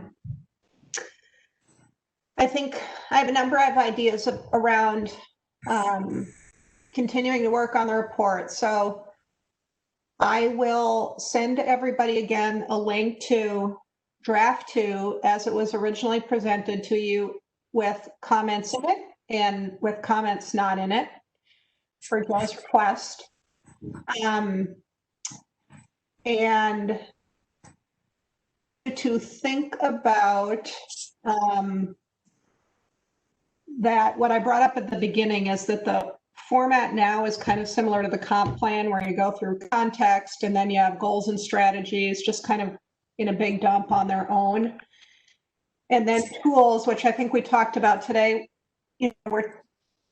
tools we have so far tend to kind of repeat what the comp plan does. And so we probably need to think differently about not just doing the same thing. But I think the intention of the tools from the city council was really about, well, how does the task force recommend we approach implementation of some of these priorities that they're identifying? So maybe instead of a technical tools description, which staff can do anyway, we talk about the approaches in sort of a different fashion than just use, federal 24A grant to do something. And then the other piece I had wondered if an alternative format for the report would be to take each goal and have it be its own sort of section of the report. So we talk about missing middle housing, and we provide some context for that, a little bit of data, and then we have the goal and strategies. And then we move to the goal around life cycle housing, and we give some context to what life cycle housing is, some data, and then goals and strategies, so that the report is more topic based and people can sort of look in isolation at a specific topic that they might be most interested in and get the sense of it all there, as opposed to how the comp plan and many plans are on, where you have background, and then you just have a dump of a bunch of goals and strategies, and then you have tools. So you really have to read the entire thing to understand how they fit together. I want people to kind of think about that, or other ways of formatting it so that what you present is really a different experience for people using the report, and probably more geared to people than to policymakers. I don't know if anyone has comments on that now. So then the homework will be, I'm probably going to send, a couple things that ask you to kind of give your responses on higher level questions as opposed to details of the report, to kind of think about and react to. Norm? One thing that you brought up today that I haven't thought about is how is this report different from the comp plan? Right. And maybe we should think about including a paragraph or so in the executive summary that addresses that point. Yep. And helps the reader understand how this fits into the overall planning process and how it's different. Right. Yep. And then what is it we're saying? Like, how is it different? What do we want to decide about how it's different? So I think of it as the next step. So what is that next step doing? Others have thoughts on that? Or you can just digest it and... My understanding is it's a kind of an action plan.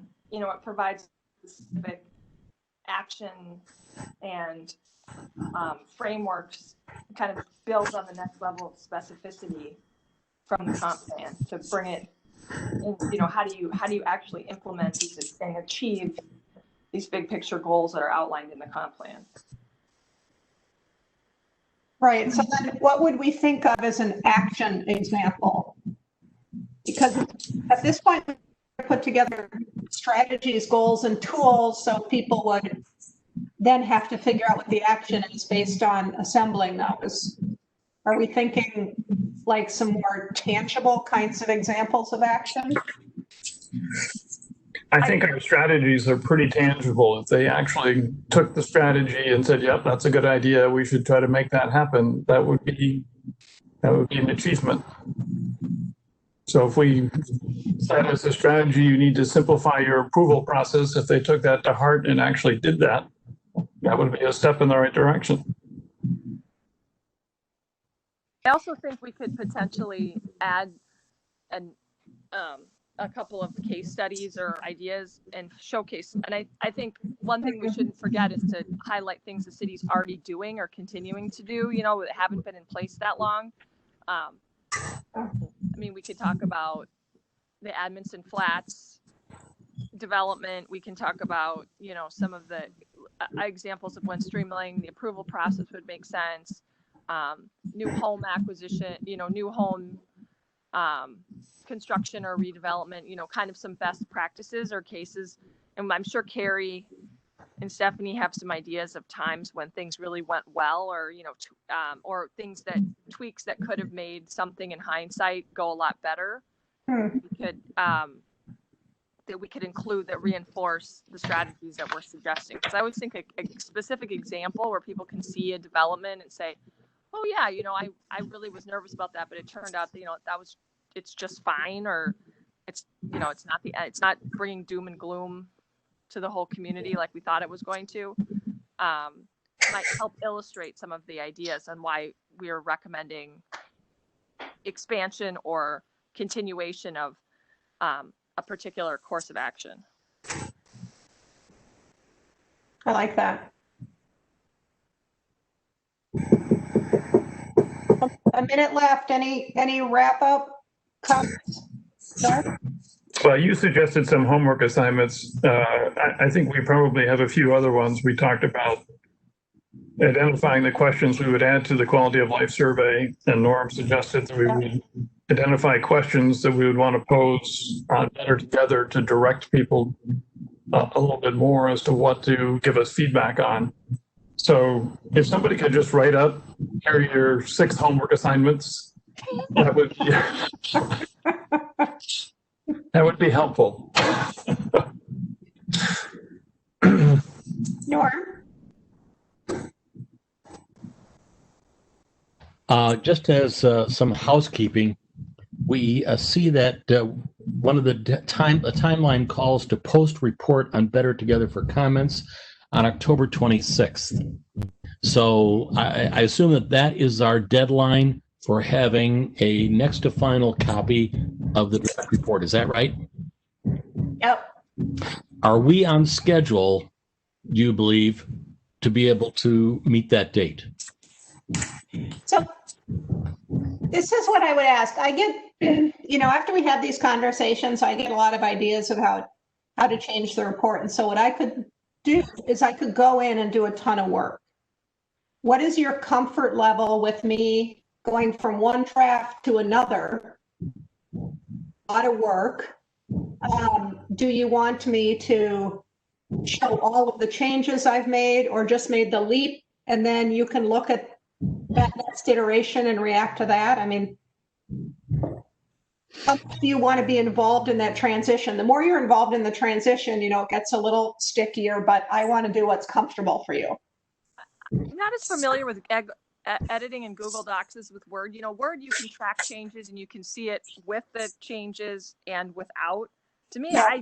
I don't want to look at the special I don't need to see behind the curtain or watch the sausage making process. I just want to see the final report. So, or the next draft. So to me, I guess my thought, to be expeditious, would be, let's include the comments that people have made now that you've, in various forms, your thoughts, and let's issue a second draft for everybody to react to based on our conversation today, and the comments that people have already made to the document. And those of us that haven't commented, we can just comment formally. We can just start commenting on the second draft.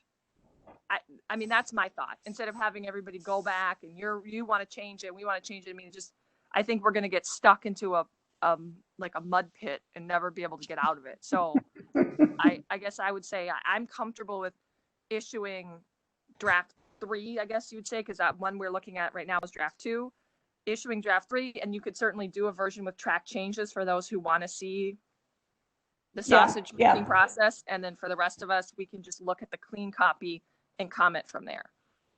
Right. You know what I'm doing now is I'm taking the comments out of the body of the document and putting them on the side. And I realize you can't copy and paste, because once you delete the comment in the body, it deletes the comment. So I'm retyping everything. Thank you, Stephanie. Stephanie, copy the comment from the body and make a new suggestion, then delete. And I tried that, and it deletes then the comment. No, a new comment. I know, I did that. But if you copy the comment that's in the body into a comment, then you delete it from the body, it deletes it from the comment because there's a link. Okay. So I have to retype You need to create a new link. It's okay. I'm almost done. I think so. We will get to you a clean version of draft two that shows the comments. I will work on a draft 3, but this time I'm going to do it in Word with track changes, which I agree with Bernadette is for some reason easier to read than Google Docs. And then I will save that draft 3 in both a view track changes version and just in a clean version so people can review it as they wish. And then set up draft 3 back in Google Docs for another round of comments. Does that work? It works for me. Yeah. And yeah, I feel like this document, if we're all working on it all the same time iteratively, it's like I mean, to your reference, Bernadette, it's like a Tough Mudder marathon event. So let's clean it up a bit. Norm? What is the date of our next meeting? 2 weeks. That seems like a long time, given the amount of work that we need to do and amount of time it takes in conversation in a meeting like this. Is there any reason why we shouldn't be meeting at least once a week? Part of it was giving consultants time to actually do the reading and the work on this.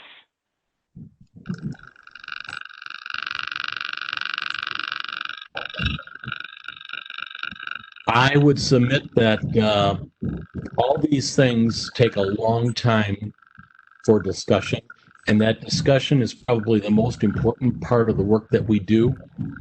And even though we might not have a full report ready for discussion next time, I would recommend that we meet in a week and focus on at least 1 or 2 parts of the report. Steve? I'd support Norm's recommendation, and I think one of the things that we've talked about and that Merit has taken on as a challenge is to decide which way are we going to write this report. Is it going to be as it's currently proposed with these different, what we have laid out on the agenda, or switch over to putting much more focus on each individual goal? That's such a big decision. That's something that everybody should comment on between now and next Wednesday, and then next Wednesday have a meeting that makes a decision about which way are we going. We're going to do a different format, or we're going to stick with the one that we've already got in drafts 1 and 2. Because if we don't make that decision, we're going to be just muddling our way through a very complex set of issues.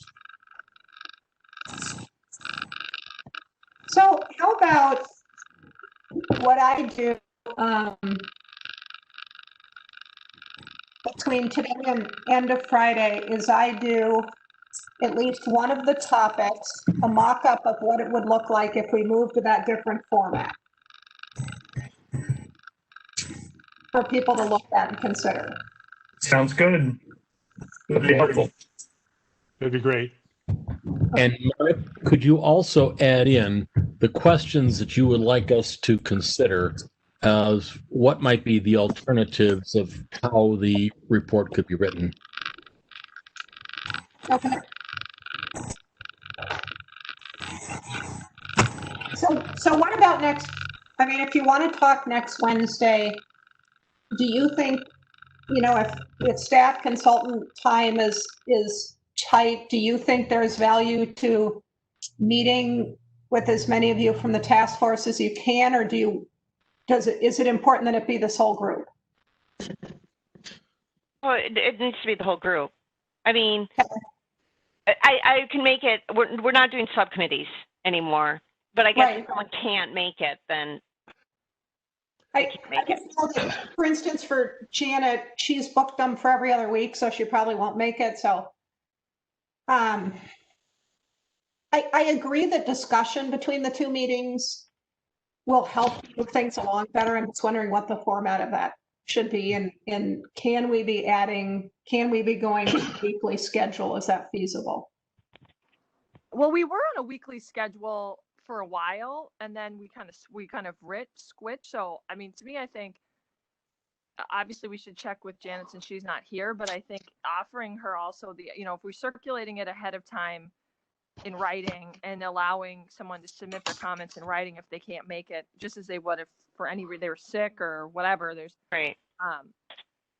I think, is a reasonable alternative if you can't make it in person, but obviously making it available during our regular, if we continue during the Wednesday 7 to 9 time, hopefully she could make it for at least a portion of it, and we just Right. prioritize whoever's time, only has a certain amount of time. They do their, they kind of get their comments moved to the front of the line based on their schedule, and then the rest of us that maybe have more flexibility fall in line behind that, would be my recommendation.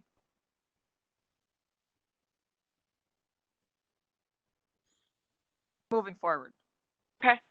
I can schedule it for next week. I'll send out a notice. I'll need MJ's help because I couldn't get YouTube to work today. Good thing too, I'm looking like I just rolled out of bed. Aren't we all? Well, not all. All right, sounds good. Thank you, everyone. Thank you. This was a great meeting. Thank you. I thought this was a very productive session. Thank you. Yeah, thanks a lot. Thank you.